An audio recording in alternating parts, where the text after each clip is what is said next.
হানিফ সংকেতের জনপ্রিয় অনুষ্ঠান ইত্যাদির গান মানে ব্যতিক্রমী কিছু।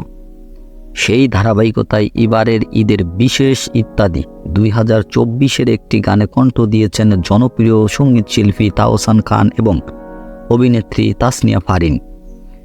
পেশাদার সঙ্গীতশিল্পী না হয়েও তাহসানের সঙ্গে খুব চমৎকারভাবে গানটি গেয়েছেন ফারিন। অভিনয়ের জনপ্রিয় ফারিনের টিভিতে পাওয়া এটি প্রথম গানেই মাত করে দিয়েছেন তাসনিয়া ফারিন।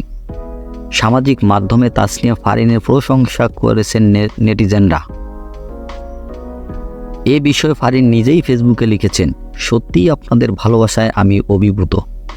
গানটি এত ভালোবাসা পাবে সেটা ভাবিনি। রিলস ভিডিওর পাশাপাশি যেখানেই যাচ্ছি অনেক প্রশংসা পাচ্ছি। অনেক রঙে রঙিন হব শিরোনামে তাহসান ফারিনের গাওয়া এই গানটির কথা লিখেছেন কবির বকুল এবং সুর ও সঙ্গীতায়োজন করেছেন ইমরান মাহমুদুল।